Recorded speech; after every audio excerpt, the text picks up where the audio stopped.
साल पूरा होने पर कांग्रेस का जश्न। 1 साल के कार्यकाल पर बीजेपी ने मनाया आक्रोश दिवस। गोबर और खाली डब्बों के साथ किया प्रदर्शन।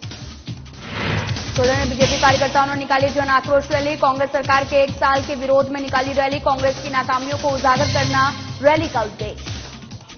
शिमला में बीजेपी के प्रभारी अविनाश राय का कांग्रेस पर निशाना। कहा, देश में इतना बड़ा भ्रष्टाचार पर कांग्रेस चुप। इतना बड़ा पैसा, वो भी नगद, आज तक नहीं देखा गया। सोलन में देश सेवा के लिए तैयार हुए एसएसबी के 526 जवान। दीक्षांत परेड समारोह का हुआ आयोजन। महानिरीक्षक मुख्यालय सशस्त्र सीमा बल ने की शिरकत। मंडी में पैरा स्पोर्ट्स खेलकूद प्रतियोगिता का आयोजन। लगभग 50 दिव्यांगजनों ने लिया भाग। खेलकूद में दिव्यांगों ने दिखाई अपनी प्रतिभा।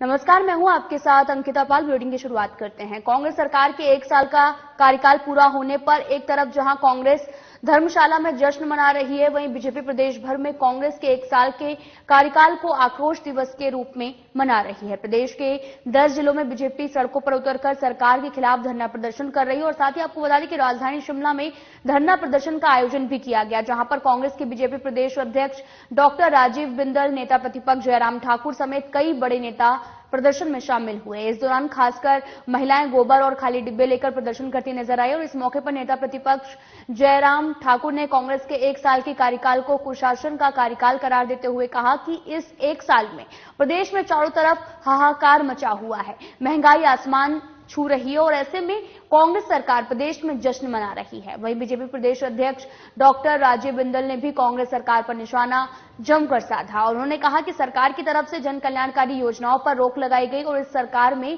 केवल दुख है। हिमाचल प्रदेश में कांग्रेस पार्टी का 1 साल का शासन नहीं, कुशासन ही बोलूंगा मैं, ये कार्यकाल पूरा हुआ है और चारों तरफ हाहाकार मची हुई है। विकास के सारे कार्य बंद पड़े हैं।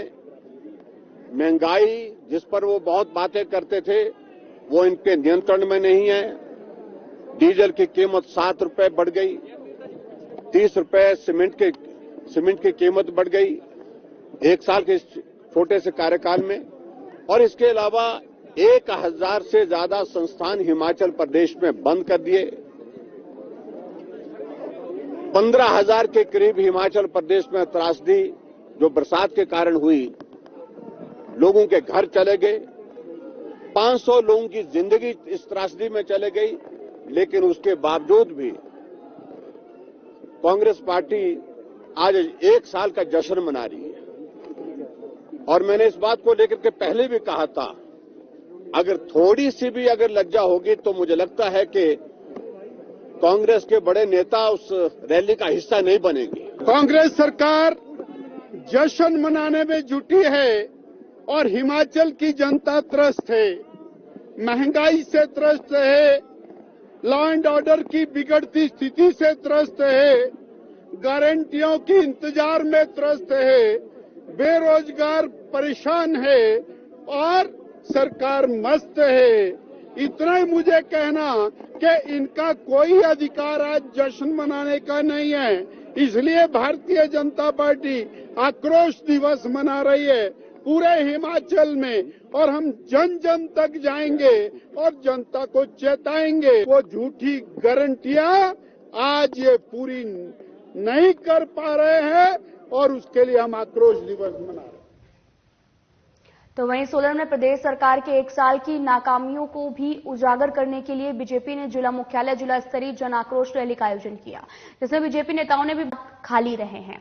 और इसके साथ ही बिलासपुर के स्थानीय निवासी परविंदर सिंह और मस्त राम वर्मा ने भी कहा कि कांग्रेस पार्टी ने सत्ता में आते ही ओपीएस बहाली कर अपना चुनावी वादा पूरा किया है।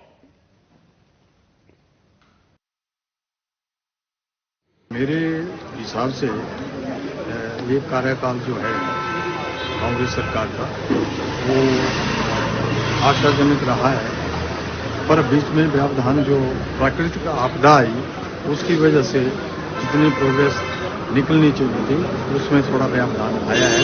पर फिर भी सुक्खू साहब ने, मुख्यमंत्री महोदय ने भरसक प्रयास किया है कि ज़्यादा से ज़्यादा सुविधा जो है जनता को प्रदान की जाए और जो गारंटियां दी हैं उनकी तरफ आगे बढ़ने का प्रयास किया है। सरकार का जो कार्यकाल है वो फिलहाल मतलब हम ये नहीं बोल सकते कि प्रॉपर रहा है, मतलब मीडियम सा ही है, मीडियम रखो आप, क्योंकि इन्होंने जो वादे किए थे वो मैक्सिमम जो वादे थे वो अधूरे हैं और इन्होंने रोजगार की बात की तो रोजगार भी कोई नहीं मिला और इन्होंने 1500 रुपए की बात की, प्रत्येक महिला को 1500 रुपए मिलेंगे, वो भी नहीं मिले। और इन्होंने गोबर की बात की कि गोबर 2 रुपए किलो गोबर खरीदेंगे, वो भी कुछ नहीं रहा। दूध की बात की 1 किलो, सर गांव में लोगों ने जब पता चला कि हाँ सरकार दूध खरीदेगी, गांव ने 3-3 4-4 पशु इकट्ठे कर लिए तो उनका दूध है वो वैसे वेस्ट जा रहा है। सरकार के द्वारा जब सरकार को बनना था तो उन्होंने कई प्रकार के वादे पब्लिक के साथ में किए हैं, जिसमें ओपीएस प्रमुख था, जिसको उन्होंने बहाल करके दिखाया है कि हम करना चाहते हैं और करने की क्षमता हम में है। लेकिन साथ में और भी काफी ऐसी आश्वासन हैं जिसके ऊपर सरकार को अभी काम करना बाकी है। हालांकि अभी 1 साल गया है, अभी 4 वर्ष बाकी बचे हुए हैं। देखते हैं सरकार कितना अपने वादों के ऊपर खरा उतरती है। और आज वर्तमान में हिमाचल प्रदेश की सड़कों पर जिस प्रकार से लावारिस गौवंश घायल हो रहा है, लोग भी दुर्घटनाओं में मर रहे हैं, उस प्रकार से हमें लगता है कि सरकार को भी योजनाओं को बनाने की जरूरत है। सरकार को बने हुए 1 साल हो गए हैं और सरकार ने सत्ता संभालने से पहले जो लोगों से वायदे किए थे उन वायदों को अगर देखा जाए तो सबसे पहला वादा जो कांग्रेस का था वो था ओपीएस को बहाल करना, जिसमें कांग्रेस ने अपने इस वायदे को पूरा किया है और कर्मचारी वर्ग में खुशी है क्योंकि ओपीएस बहाल होने से उनकी काफी जो लंबी एक मांग थी वो कांग्रेस ने पूरी की है। तो इस मामले में अगर देखा जाए तो कांग्रेस बिल्कुल सही है और कर्मचारियों में इस बार अपनी जो पेंशन को लेकर जो एक इच्छा थी उनकी पूरी। शिमला में बीजेपी के प्रभारी अविनाश राय खन्ना ने कहा कि झारखंड से कांग्रेस के राज्यसभा सांसद धीरज साहू की शराब कंपनी बोध डिस्टिलरी के ठिकानों पर भी 3 दिन से चल रही छापे में आयकर विभाग ने अब तक 300 करोड़ रुपए से अधिक की नकदी जब्त कर ली है और इस छानबीन में अभी तक 156 बैग से अधिक नकदी मिली है। और देशवासी इन नोटों के ढेर को देखें और फिर भी इनके नेताओं के ईमानदारी के भाषण को सुने। जनता से जो भी लूटा है उसकी पाई पाई लौटानी पड़ेगी, ये हमारे देश के प्रधानमंत्री नरेंद्र मोदी की गारंटी है। साथ ही उन्होंने कहा कि आपराधिक राज्यसभा सांसद के पास अभी तक 300 करोड़ से अधिक की नकदी बरामद कर ली चुकी है और देश में इतना बड़ा भ्रष्टाचार का मामला सामने आया पर कांग्रेस पार्टी चुप्पी साधे हुए बैठी हुई है। एमपी धीरज साहू के घर में जो रेड हुआ है 300 करोड़ के ऊपर कैश मैं फिर स्ट्रेस करता हूं, वो उसके घर से निकला है। अभी कई लॉकर खोलने बाकी हैं। इतना करोड़ों का माल, इतना करोड़ों का पैसा एक एमपी घर से निकला, ये अपने आप में एक बहुत बड़ी घटना है।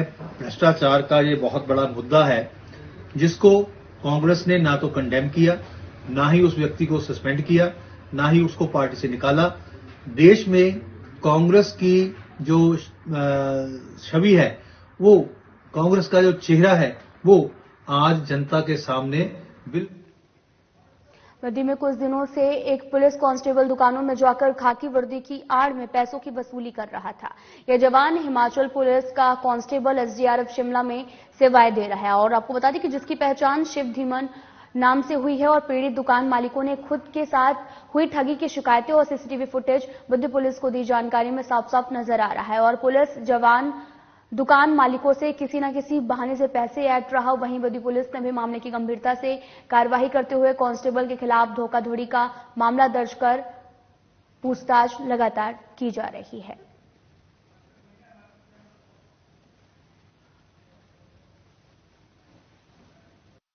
व्यक्ति ने कंप्लेंट दर्ज कराई कि उसके जो शॉप से जो है एक पुलिस वर्दी में एक व्यक्ति आया और उसने जो है अपने आप को बताया कि वो बद्दी थाने में कार्यरत है और उसने उनसे 5,000 रुपए कैश मांगे और बोला कि मैं उनको गूगल पे कर दूंगा, पर उस व्यक्ति को उसने गूगल पे किया नहीं और वहां से व्यक्ति वह फरार हो गया। तो इस संदर्भ में जो है उस व्यक्ति की तलाश की गई और उसकी पहचान सीसीटीवी के द्वारा की गई और व्यक्ति को जो है हिमाचल प्रदेश के कुल्लू जिला मुख्यालय के साथ लगते शमशी में आज सशस्त्र सीमा बल के अस्थायी प्रशिक्षण केंद्र में दीक्षांत परेड समारोह का आयोजन किया गया और आपको बता दें कि इस दीक्षांत परेड समारोह में महानिरीक्षक सीमांत मुख्यालय सशस्त्र सीमा बल रानीखेत अमित कुमार ने बतौर मुख्य अतिथि के तौर पर शिरकत की। से जो है 526 की स्ट्रेंथ है, जिसमें सबसे ज्यादा जो है उत्तर प्रदेश और बिहार से हैं। और बाकी इनकी तैनाती जो है वो बल मुख्यालय द्वारा विभिन्न वाहिनियों में की जाएगी। जहां जहां इस सशस्त्र सीमा बल की तैनाती है विभिन्न राज्यों में, वहां सभी जगह इनको बराबर मात्रा में जहां जहां जिस तरह की वैकेंसी है वहां डिप्यूट। मंडी में जिला पैरा स्पोर्ट्स मंडी एसोसिएशन ने तीसरी जिला पैरा स्पोर्ट्स खेलकूद प्रतियोगिता का आयोजन पंडल मैदान में किया। और आपको बता दें कि जिसमें मंडी कुल्लू जिले के लगभग 50 दिव्यांगजनों ने भाग लिया और इस खेलकूद प्रतियोगिता में दौड़, वॉलीबॉल, भाला, शॉटपुट की खेलें भी करवाई गई, जिसमें दिव्यांगजनों ने अपनी प्रतिभा भी दिखाई है। यहाँ पे मंडी जिला में पैरा स्पोर्ट्स का आयोजन किया जा रहा है। ये 3 वर्षों से किया जा रहा है और हमारी 3 वर्षों से यही मांग है कि यहाँ पे एक सिंथेटिक हमारा जो है वो स्टेडियम बनना चाहिए, ताकि बच्चे जो है व्हील चेयर वाले और जैसे सिटिंग बॉल प्रतियोगिता भी होती है वो भी ऐसे ग्राउंड में नहीं हो सकती है। तो इस कारण जो है हमारे जो विकलांग बच्चे वो पीछे रह रहे हैं, क्योंकि हम चाहते हैं कि उसमें भी हमारे बच्चे बढ़ चढ़कर हिस्सा लें। और आज जो इस प्रतियोगिता में लगभग 40-50 बच्चों ने भाग लिया हुआ है। फिलहाल इस बुलेटिन में इतना ही। नमस्कार।